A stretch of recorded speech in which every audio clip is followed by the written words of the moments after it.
தாய் தமிழ் உறவுகளுக்கு அன்பு வணக்கம். குழந்தைகள்லாம் சாப்பிட எந்த பொருட்கள் அதிகமாக விரும்புவாங்க நீங்க பாத்தீங்கன்னா, வண்ணமயமா கலர் பாக்கெட்ல இருக்கிறத கடைகள்ல போகும்போது பார்த்த உடனே ஆசையை தூண்டி அது குழந்தைங்களை சாப்பிட வைக்கிற மாதிரி தான் அந்த மார்க்கெட்டிங் ஸ்ட்ராட்டஜி இருக்கும். அது உடம்புக்கு நல்லதானா? கிடையாது. அந்த மாதிரி இந்த அரசியல் 2026 தமிழ்நாடு தேர்தல்ல மார்க்கெட்டிங் ஸ்ட்ராட்டஜி மாதிரி ஒரு மீடியா ஸ்ட்ராட்டஜி பண்ணி கவர்ச்சியான ஒரு நடிகரை தமிழ்நாட்டின் முதலமைச்சர் ஆக்கிட்டாங்க. அது உடம்புக்கு நல்லதா, நாட்டுக்கு நல்லதா அப்படின்னா கிடையாது. எப்பறம் அப்படி சொல்ற அது நாட்டுக்கு நல்லது இல்லைன்னு? எங்களுக்கு விஜய் பிடிக்கும், நான் வாக்கு செலுத்தணும், உட்கார வச்சோம் அப்படின்னா அப்படி இல்லை. சரி, ஆட்சிக்கு வந்து அவர் என்ன பண்ணிட்டாரு அப்படின்னாலும் சரி, 6 மாசம் காத்துருங்க நீங்க. அதை தாண்டி உங்களுக்கு பேச என்ன தெரியும்? ஒண்ணும் தெரியாது. சரி, கவர்ச்சியா இருக்கிறது எல்லாமே உடலுக்கு நல்லதா, நாட்டுக்கு நல்லதானா? கிடையாதுன்னு சொல்லிட்டேன். அந்த மாதிரி நல்லது பேசிட்டு இருந்தார் ஒருத்தர். அவரை கேலி கிண்டல் அடிச்சு, அவரை தோற்க வச்சு, அவர் தோத்து போவது கிண்டல் அடிச்சு, என்னடா நீங்களாம் சாதிச்சிட்டீங்க? யார் இருக்கா உங்களுக்காக அரசியல் பேசுவதற்கு, இயற்கையை பத்தி பேசுறதுக்கு, கனிம வளங்களை பத்தி பேசுறதுக்கு உங்களுக்கு யார் இருக்கா தமிழ்நாட்டுல அவரை விட்டா? மரத்துக்கு மாநாடு போட்டாரு, சிரிச்சிங்க. கடலுக்கு மாநாடு போட்டாரு, சிரிச்சிங்க. தண்ணீருக்கு மாநாடு போட்டாரு, சிரிச்சிங்க. என்னது இது? மாட்டுக்கு மாநாடு போட்டாரு, மாட்டுக்கெல்லாம் ஓட்டு இருக்காங்க, இவருக்கு இருந்தாங்க புத்தி திரும்பி போச்சு அப்படின்னு சிரிச்சிங்க. இன்னைக்கு உலக வெப்பமயமாதல் ஆகுது. எல்னினோ வந்து உலகமே அச்சத்துல இருக்கு. இயற்கை சூழல் மாறுபடுது, சுற்றுச்சூழலே மாறுபட்டு இருக்கு. நம்ம கடைசியா வந்த மனித இனம் இந்த பூமியை வாழ்வதற்கு தகுதியற்ற நிலமாக மாற்றிக் கொண்டிருக்கிறோம். தேவையில்லாத அழிவு சக்திகளை இந்த மண்ணுல கொண்டு வந்து உருவாக்கிட்டு இருக்கோம் அப்படின்னு நிறைய சொன்னார். இதெல்லாம் சிரிச்ச இந்த மக்கள் இன்னைக்கு உட்காந்து யோசிச்சு பாருங்க. கவர்ச்சியா வண்ணமயமா இருக்குன்னு வாங்கி சாப்பிட்டதை விட உடம்புக்கு நல்லது இது. எள்ளு மிட்டாயி, கடல மிட்டாயி, இதெல்லாம் கவர்ச்சியா இருக்காது, டிரான்ஸ்பரண்டா இருக்கும். அந்த மாதிரி சீமானெல்லாம் டிரான்ஸ்பரண்டா இருந்தாரு. தமிழ்நாட்டுல இவ்வளவு கடன் இருக்கு, நான் வந்தா இவ்வளவு இலவசங்கள் கொடுத்தா திருப்பியும் கடன் தான் அதிகரிக்கும், நான் கடனை அடைக்கிறதுக்கான வேலையை செய்யறேன், அனைவருக்கும் வேலை கொடுக்குறேன்னு சொன்னாரு. எவன் கேட்டீங்க? யோசிக்கிறது இல்லை. மூளை மங்கிருச்சு. அதாவது சாராய போதை, சினிமா போதை, சீரியல் போதை, மக்கள் அப்படியே போதையிலேயே வச்சிருந்தாதான் இவர்கள் நல்லா கல்லா கட்ட முடியும்னு உங்களை வந்து நல்லா முளவ அரைச்சிட்டு இருக்கு. எப்படி தெரியுமா விஜய் சொன்னாரு? ஸ்டாலின் அவரு அறிவாலயத்துல ஒதுங்குற எல்லாத்தையும் கூப்பிட்டு வச்சு கூட்டணி அமைச்சிட்டு இருக்காரு அப்படின்னு சொன்ன விஜய் இன்னைக்கு ஸ்டாலின் அப்படி அறிவாலயத்தை பக்கம் யார் யாரெல்லாம் ஒதுங்கினாங்களோ அவங்களெல்லாம் அவர் கூட்டிட்டு போய் இன்னைக்கு கூட்டணி அமைச்சிட்டு இருக்காரு. அப்ப ஸ்டாலின் ஈக்குவல் டு விஜய். இதுல நீங்க என்ன மாற்றத்தை கண்டுபிடிச்சீங்க?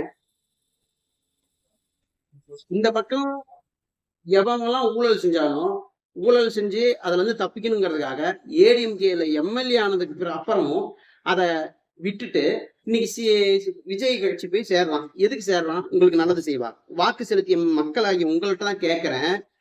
நாம் தமிழர் கட்சி பெரும்பாடு படணும், அயராது உழைக்கிறோம் மக்களுக்காக.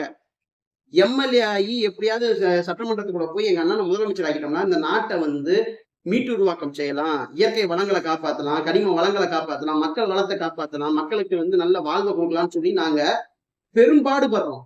அந்த ஒரு எம்எல்ஏ சீட்டுக்கு நாங்க எவ்வளவு கஷ்டப்படுறோம், எவ்வளவு உழைக்கிறோம், எவ்வளவு மரங்கள் நடுறோம், எத்தனை யூனிட் ரத்தம் கொடுக்குறோம். ஆனா மக்கள் அதெல்லாம் நினைக்காம இந்த வாக்குக்கு காசு தரவண்டியும் நல்லா ஊழலை தலைச்சு பெருத்து போன பெருச்சாளிகளுக்கு வாக்கு செலுத்தி சட்டமன்றத்துக்கு அனுப்புனா அவன் போய் சட்டமன்றத்துல ராஜினாமா பண்றான். அந்த வாக்கோட அருமை, அந்த எம்எல்ஏ சீட்டோட அருமை அவனுக்கு தெரியுதா? அவன் கால துச்சமா தூக்கி எறிகிறான். நீங்க போட்ட ஓட்ட, உங்களை, அந்த எம்எல்ஏ பதவிய. அப்ப இந்த எம்எல்ஏவா 5 வருஷம் வேலை செஞ்சா என்ன கிடைக்க போகுது அவனுக்கு? ஆளுங்கட்சியா இல்லாம ஒண்ணும் கிடைக்காது. அப்ப இது வரைக்கும் சேமிச்சு வச்சதையாவது சேர்த்தி வச்சதையாவது காப்பாத்திக்கலாம் அப்படின்னு ஆளுங்கட்சி பக்கம் போய் தாவறானுங்க. தாவரம் எல்லாத்தையுமே வாஷிங் மிஷின்ல போட்டு எடுத்து விஜய் கட்சி, தாவக கட்சி புனிதராக்கி கொடுக்குறாங்க. நான் ஏற்கனவே சொல்லியிருந்தேன், எப்படி நம்ம இயேசு பிரான் அவர்கள் செய்த பாவத்தை கழுவி சுத்தமாக்குறாரோ அந்த மாதிரி விஜய் கட்சி, விஜய் வந்து ஒரு வாஷிங் மிஷின் வச்சு கழுவி சுத்தமாக்குறாரு. எப்படா சுத்தமாகறதுனா அவர் கட்சியில சேர்த்திப்பாரு. அவர்கிட்ட போய் சேர்ந்தாவே அது தூய சக்தியா மாறிடுறாங்க. நாம எண்ணற்ற விமர்சனங்கள் வைக்கிறோம். தெளிவான ஆக்கப்பூர்வமான விமர்சனங்கள் வைக்கிறோம். அவதூறு மட்டுமே பரப்புறாங்க தாவக கட்சியில இருக்கிறவங்க. நீங்க ஒண்ணு நினைச்சு பாருங்க. காங்கிரஸ் இனத்தை கொன்றொழிச்ச கட்சி. சரியா? இனத்தை கொன்றொழிச்ச கட்சி. இனத்தின் அழிவிலிருந்து நாம் தமிழர் கட்சி பிறக்குது. பிறக்கும்போது என்ன சொல்லுது? இந்த மண்ணுல காங்கிரஸ் கட்சிய தலைத்தவங்க விட மாட்டோம். துணை போன திமுகவை வேரோட அழிப்போம் அப்படின்னு சொல்லி நாங்க கட்சியை ஆரம்பிச்சு 15 வருஷமா நாம அவங்க ரொம்ப வலிமையை எதிர்த்துட்டு இருக்கோம். பேனா சிலை வந்தா நீ வெய்யி நான் வந்து உடைக்கிறேன்னு சொன்னது சீமான் மட்டும். கலைஞருக்கு ஒரு சிலை ஏற்படுத்தி கொடுக்கணும்னு அப்ப நடிகரா இருந்த விஜய் சொல்லியிருக்காரு. அது சந்தர்ப்பவாதி தான். அவருக்கு அவர் படம் வரணும்னா அவர் என்ன வேணா பேசுவாரு. இப்ப ஆட்சி வந்துட்டாரு. அவர் ஆட்சி நடக்கணும்னா யார வேணா சேர்த்திப்பாரு, யார வேணா பலி கொடுப்பாரு. நீங்க நினைச்சு பாருங்க, கட்சியில இருந்து வந்த எவனுக்குமே இங்க சீட் இல்ல, பதவி இல்ல, அமைச்சர் பதவி இல்ல. எப்படியே ஆட்சியிலும் பங்கு, அதிகாரத்திலும் பங்கு. என்ன நம்பி வந்தான்னு சொன்னாரு. எப்ப? 2026 தேர்தலுக்கு முன்னாடி. தேர்தலுக்கு பின்னாடி என்ன நடக்குது? விசிக அவரை நம்பி போக கிடையாது, காங்கிரஸ் அவரை நம்பி போக கிடையாது. எப்ப? தேர்தலுக்கு முன்னாடி. சிபிஎம் கம்யூனிஸ்ட் கட்சியும் யாரும் போக கிடையாது, ஐயுஎம்எல் போக கிடையாது, வைகோவும் போக கிடையாது. வைகோ அது விட்டுலாம், இப்பதான் போயிருக்காரு. அவர்கிட்ட அதுவும் ரெண்டு எம்எல்ஏவும் அவர் பேச்சையே கேட்க மாட்டாங்க. அவங்க எங்க விசுவாசமாகமோ அங்க விசுவாசமாக மாறிட்டாங்க. விட்டுலாம். அப்ப இங்கிருந்து போனவங்களுக்கு எல்லாத்துக்கும் அங்கான அமைச்சர் பதவி கிடைக்கணும்னா அதுக்கு முன்னாடியே, தேர்தலுக்கு முன்னாடியே சேர்ந்த அந்த ஒரு 4-5 எம்எல்ஏ ஆயிருக்காங்க. இப்ப அவங்க எல்லாம் தேர்தலுக்கு முன்னாடியே விஜய் நம்பி போனவங்க. அவங்களுக்கு எல்லாம் நாமத்தை தான் போட்டிருக்காரு.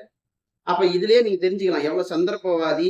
அந்த அதிகார பசிக்கு அந்த சிஎம் போஸ்ட்ல உட்காரணும்னு தான் கூட இருக்கிறவங்களுக்கு எல்லாம் எந்த ஒரு பொறுப்பு பதவியும் கொடுக்காம, யாரெல்லாம் நம்மளை எதிர்த்துட்டு நம்ம வாக்கு செலுத்தக்கூடாதுன்னு நம்ம எதிர்பக்கம் தூய அவங்க சொன்ன மாதிரி திமுகவோட தீய சக்தி பக்கம் நின்னாங்கல்ல, அவங்க பக்கம் நின்னாங்களோ அவங்கள வச்சு இன்னைக்கு ஆட்சி நடத்திட்டு இருக்காரு. இதெல்லாம் நம்ம மக்களுக்கு சொல்லி புரியணும். நீங்க இப்ப இருக்கிறதுலயே ரொம்ப மோசமான விஷயம் என்னன்னா, இன்ஸ்டாகிராம்லயோ, ஃபேஸ்புக்லயோ, ட்விட்டர்லயோ, த்ரெட்ஸ்லயோ ஏதாவது ஒரு காணொலியோ செய்தியோ வந்துச்சுன்னு வச்சுக்கோங்களேன், அது தீர ஆராயறதே இல்லை. அப்படியே ஷேர் பண்ணி பரப்புறது நம்புறது. இப்படி பரப்பித்தான் உனக்காக பேசின ஒரு வாய இன்னைக்கு எதுவுமே பேச விடாம அமைதியா உட்கார வச்சு, எவ்வளவு எந்த கேள்வி கேட்டாலும் பதில் சொல்ற மனுஷன், மக்களுக்காக அவ்வளோ உழைப்ப கொட்டின மனுஷன் இன்னைக்கு ஒரு செய்தியாளர் சந்திப்பு கூட தவிர்க்கிறாருன்னா அதுக்கு காரணம் யாரு? அவ்வளவு வெறுப்ப கொடுத்தது யாரு? யோசிக்கவே மாட்டீங்களா மக்களாகி நீங்கள்? உங்களுக்கு எல்லாம் என்னைக்குதான் உங்களுக்கு ஒரு நல்ல எண்ணம் பிறந்து நல்ல ஆட்சி அமையணும் அப்படின்னு நீங்க நினைப்பீங்களோ தெரியல. நீங்க நினைக்கிறதுக்குள்ள பூமி முடிஞ்சிரும்னு நான் நினைக்கிறேன். முடிக்க போறாங்க, பூமியவே முடிக்க போறானுங்க. நீங்க எல்லாம் திருந்தி என்ன, திருந்தல்னா என்ன? ஓ நாசமா போங்க.